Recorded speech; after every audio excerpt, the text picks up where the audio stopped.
kulan wanaagsan daawadayaal, halkani waa Warar TV. ku soo dhawaada warbixin ku saabsan Somaliland oo sheegtay in xaaladeeda nabadgelyo ay tahay mid sii baaba'aysa, isla markaana mas'uuliyadda dusha ka saartay ururada mucaaradka, iyadoo ururada mucaaradka qaarkoodna ay sheegayaan in ay soo dhaweynayaan go'aanka guddiga dhexdhexaadinta, sidoo kalena xabsiga laga sii daayay boqolaal qof oo mucaarad ah, kuwaas oo doorashooyinkii ka dhacay ama banaanbaxyadii ka dhacay Hargeysa ee lagu dalbanayay doorashooyinka loo xirxiray.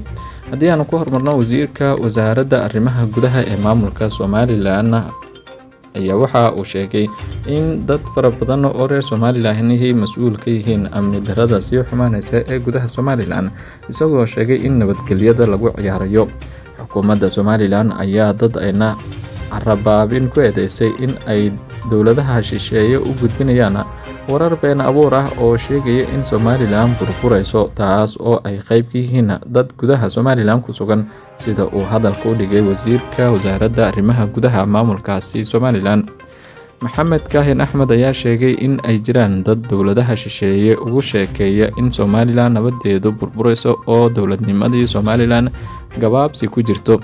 Dad badan oo reer Somaliland ah ayaa gadaya ama ajnabiga u sheegaya Somaliland way burburaysaa, Somaliland xaaladeedii dowladnimo way sii gabaabminaysaa, Somaliland xaaladeeda nabadgelyo way baaba'aysaa.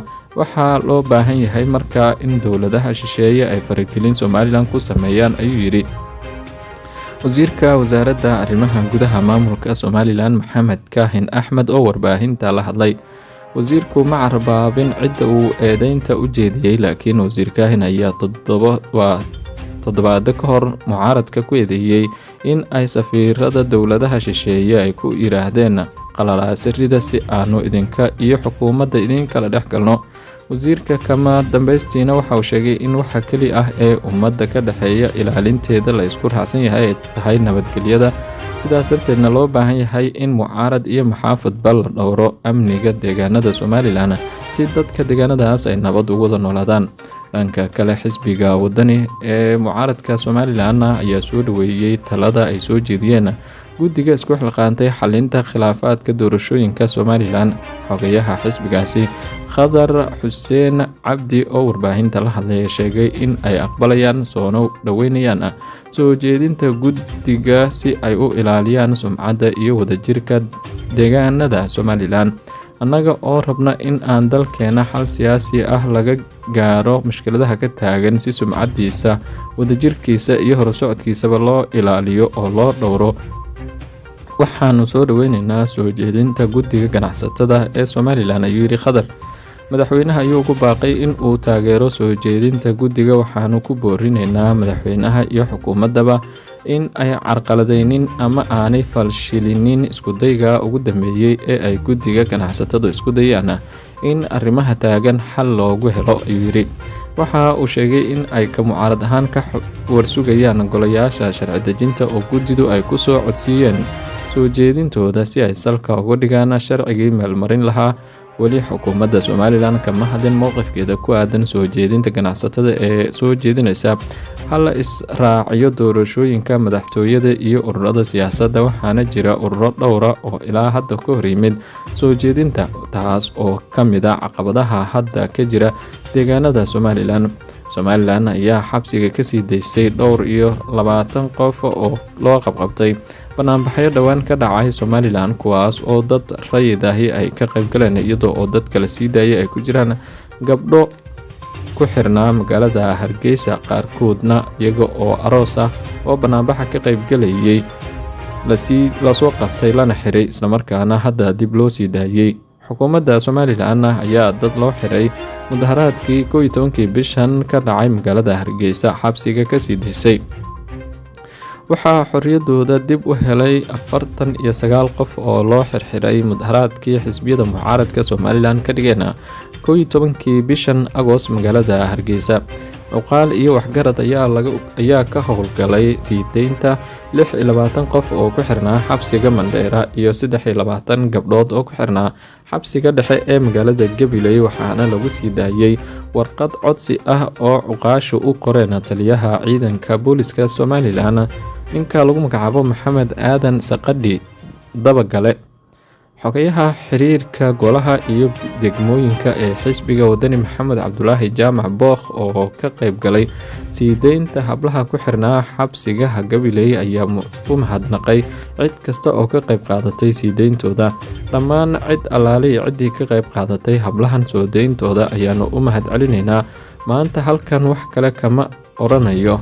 49 qof ee la sii daayay ee u badnaa Mandheera ku jireen muddada 23 kalena laga sii daayay xabsiga waxaanu ugu qayb galaynay farxadooda iyo sii deyntooda. dhanka kale salaadiinta iyo cuqaasha ka howlgashay sii deynta dadkaasi xirnaa ayaa u mahadnaqay xukuumadda iyo taliyaha booliska iyo sidoo kale shacabka Gabiley oo ay sheegeen in ay si wanaagsan ula dhaqmeen una soo dhaweeyeen dadkaasi gabdhaha u badnaa ee ku xirxirnaa xabsiga. Mudaharaadka shacabka laga soo xiray ayaa ahaa kii 11 bishan Agost oo mucaaradka ku baaqay isla markaana ujeedadiisu ahayd in xukuumadda ay xal ka gaarto ama go'aanka madabeysa ka gaarto doorashooyinka Somaliland oo doodoodu ay tahay mid wali la isku haysto meelna aan la saarin. Waxaa jira guddi dhexdhexaadin oo isku dayaya in la soo afjaro muranka siyaasadeed ee ka taagan deegaanada Somaliland kaas oo ay mucaaradku sheegeen in doorashada ay tahay in la soo afjaro iyada oo waqtiga doorashada dib u dhacay. isla markaana guddiga dhexdhexaadintu ay shaaciyeen in muddo 6 bilood oo farsamo ah dib loo dhigi karo doorashooyinka Somaliland. Xubnaha mucaaradkuna waxay sheegeen in ay soo dhaweynayaan tallaabada iyo go'aanada ka soo baxay guddigaasi dhexdhexaadinta, laakiin waxa ay ka digeen in uu Muuse Biixi Cabdi ka hor yimaado go'aanka guddiga oo hadda loo gudbinayo xubnaha golaha sharci dejinta ee Somaliland, kuwaas oo ujeedadoodu tahay in ay sharci ka dhigaan soo jeedinta guddiga dhexdhexaadinta ee kulamada siyaasadda. Waxaana qorshaha uu yahay in doorashada Somaliland ee madaxtooyada iyo tan furashada ururada siyaasadda hal mar la isla qabto muddo 6 bilood ahna dib loo dhigo dhammaan qabanqaabada la wada galo. Waxaana arrinkaasi diidan qaar ka mid ah ururada siyaasadda oo doonaya iyagu in doorashada ururada furashadoodu ay kasoo hormarto tan madaxtooyada. laakiin xubnaha ururada mucaaradka ama xisbiyada hadda jira ee deegaanada Somaliland ayaa iyaguna doonaya in madaxtooyada doorashadeedu soo hormarto kadibna doorashada furashada ururada siyaasadeed la aado, maadaama sida ay sheegayaan ay tahay doorashada mid dastuuri ah. sidaas darteedna 13 bisha November ay tahay maalinta ay tahay in ay qabsoonto doorashada madaxtooyada Somaliland.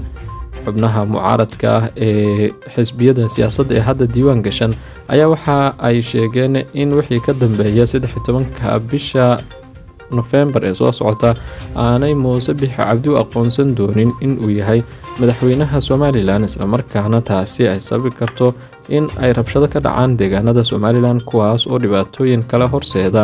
iyagoo ugu baaqay Muuse Biixi Cabdi in uu la shaqeeyo soo jeedinta guddiga dhexdhexaadinta ee Somaliland oo soo jeediyay in doorashada dib loo dhigo muddo 6 bilood ah kadibna la soo gabagabeeyo doorashooyinka iyo sidoo kale ururada siyaasadda furashadooda oo hal mar la isla qabto, taas oo ay xubnaha mucaaradka ku doodayaan. laakiin xukuumadda uu hogaamiyo Muuse Biixi Cabdi ayaan weli ka hadlin arrinkan, isla markaana sheegaya in aanay go'aan ka gaarin iyada oo laga warsugayo Muuse Biixi Cabdi tallaabada uu qaadi doono. xubnaha mucaaradka ee xisbiyada wadani iyo UCID ayaa ugu baaqay Muuse Biixi Cabdi in uu sida ugu dhaqsiyaha badan ku aqbalo soo jeedinta guddiga dhexdhexaadinta ee ganacsatada, iyada oo xubnihii dhexdhexaadiyaashii hore ee odayaasha dhaqanka iyo sidoo kale hogaanka golaha guurtida ee Somaliland lagu fashilmay in la hirgeliyo kadib markii Muuse Biixi Cabdi uu ka biyadiiday soo jeedintooda, isla markaana uu beegsaday maxkamadda dastuuriga ah ee Somaliland, taas oo xubnaha mucaaradka iyana ay sheegeen in aan la gaarin maxkamadda go'aanka ka gaarista lahayd ama waqtigeeda, iyagoo sheegay in faragelin ay noqonayso haddii maxkamadaha sare ee Somaliland ay arrinkan ku lug yeeshaan, iyagoo sheegaya in aan la gaarin waqtigii ay xubnahaasi doodooda u gudbi lahayd maxkamadda sare ee Somaliland. waxaana ay soo jeediyeen in golaha guurtida iyo sidoo kale golaha xeer dejinta ee Somaliland ee loo yaqaano golaha wakiilada ay go'aan ka gaaraan arrinkaas, iyada oo khilaafkana uu yahay mid weli taagan, isla markaana banaanbaxyo arrinkaas looga soo horjeedo ay xubnaha mucaaradka ahi ka wadaan deegaanada Somaliland dhowr jeer oo horena dad loo xirxiray.